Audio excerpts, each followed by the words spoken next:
안녕하세요. 강미애 TV의 강미애입니다. 오늘은 제2화 원격 수업에 대해서 잠깐 말씀을 드리고자 합니다. 원격 수업이 시작된 지 벌써 2년이 다 되고 있습니다. 국내에서 코로나19 환자가 발생한 지 100여일 만에 저희가 초, 중, 고, 대학까지 모두 원격으로 온라인 개학이 단행이 됐습니다. 840만의 모든 학생들이, 대한민국의 모든 학생들이 원격 수업을 시작을 했고, 그때 대한민국의 학교문들이 모두 닫히게 되었습니다.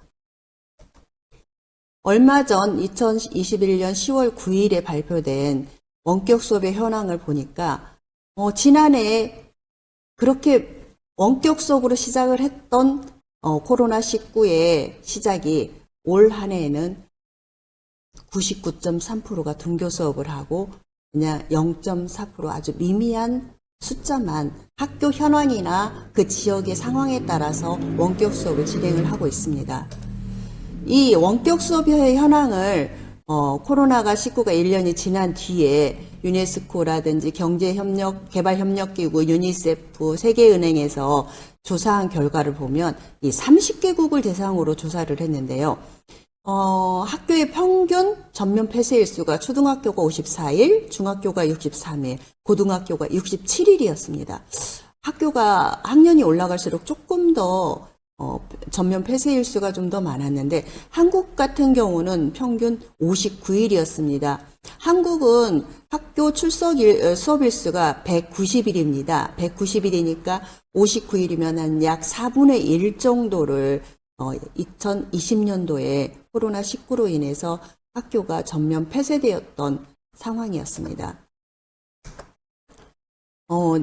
작년 2020년에 제가 원격 수업에 대한 연구 논문을 하나 발표했는데, 쌍방향 수업을 하고 있는 학교들을 대상으로, 이제, FGI라고, 해서 제가 조사를 했는데, 이 수업을 하면서 선생님들이 처음에 시작을 할 때는, 아이 옷이, 이제 쌍방향으로 하니까, 아이 옷도 볼 수가 있잖아요. 근데 아침에 입고 이게 카메라 앞에 앉아있는 아이의 옷이 이상하더랍니다. 그래서 혹시 너 잠옷이니? 물어보니까 네! 하고 답에 참여하는 그런 해프닝도 2020년 코로나19로 원격 수업이 시작하면서는 이런 해프닝들이 좀 있었습니다.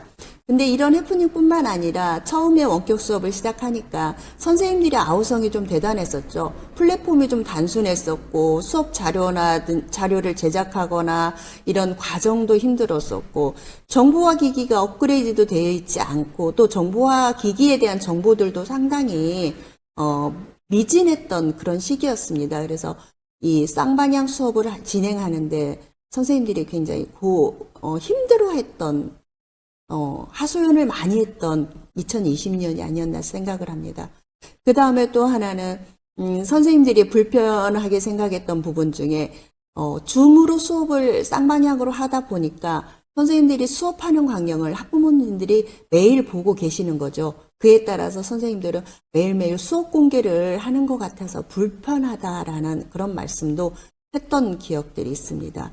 학생들은 원격 수업 자체가 저도 대학원 수업을 하면서 이렇게 원격 수업을 하다 보면 상당히 지루해하거나 하품을 하는 그런 경우가 있는데 아이들 자체도 얼마나 지루하겠어요. 그래서 원격 수업 정말 지루해요 라고 말했던 그런 기억들이 좀 있습니다.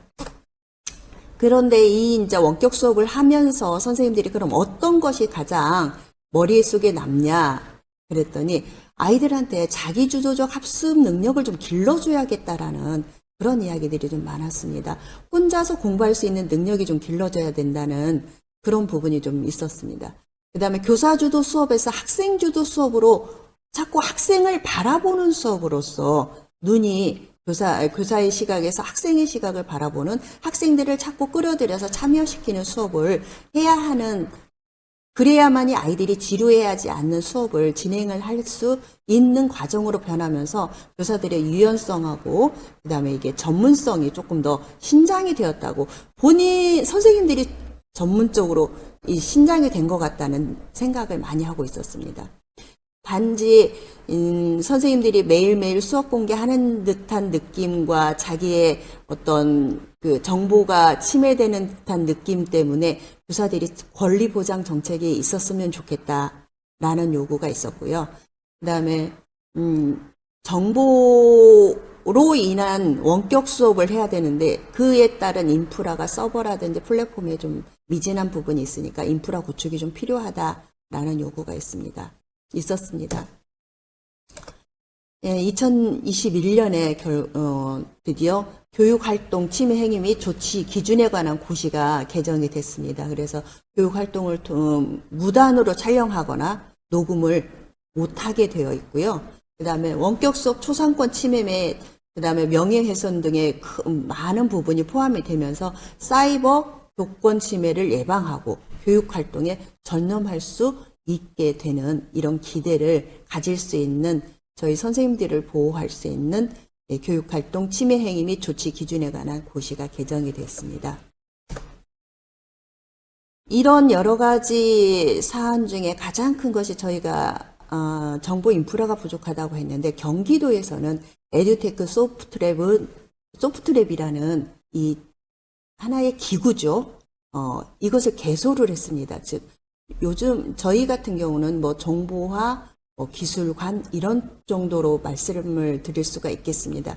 이 안에서는 학생 교사 대상 에듀테크 프로그램도 하고 에듀테크 제품 개발에도 참여를 하는 이런 여러 가지 활동도 하고 이 공간에서는 또 다양한 이런 체험존, 그다음에 전시존 이렇게 ICT 환경을 지원할 수 있는 이런 여러 가지 것들을 구성을 해 놓아서 경기도에 근무하는 선생님들한테는 많은 지원이 되지 않았나, 세종에도 이 부분이 빨리 개소가 됐으면 좋겠다라는 그런 희망이 생겼습니다.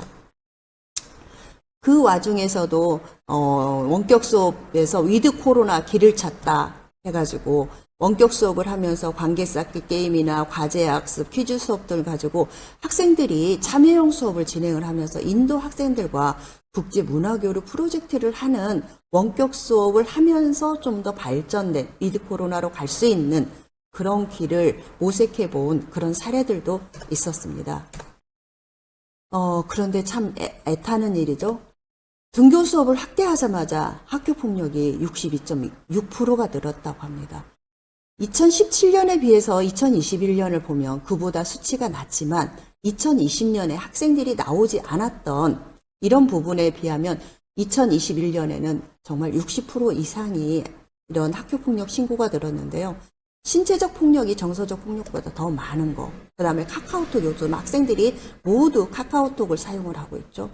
계정 갈취라든지 틱톡을 가입하고 해놓고 시청을 강요하는 이런 일들도 있었고요.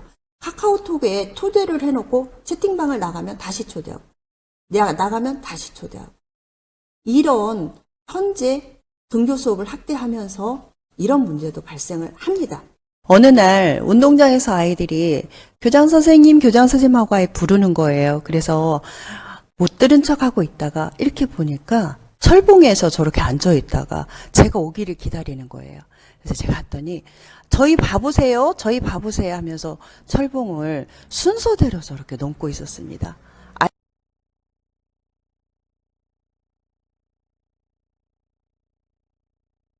아이들이 학교에서 배울 수 있는 것이 과연 공부만은 아니구나. 저도 어렸을 때 했던 철봉놀이가 갑자기 생각이 났고 이 아이들을 찍기를 시작을 했습니다. 우리가 학교에서 아이들하고 같이 있는 이유는 이런 일이 아닐까. 학교는 아이들의 놀이터이고 아이들의 관계 형성의 장이고 아이들이 다 함께 사는 법을 배우는 곳이 학교가 아닐까 생각합니다. 비록 오프라인으로 시작되면서 학교 폭력 건수가 많이 늘어났다고 하지만 학교는 영원히 학생들에게는 배움의 장소이고 아이들에게는 학교가 소통의 장소입니다. 이상 강미애 TV의 원격 수업에 관한 이야기 강미애였습니다. 감사합니다.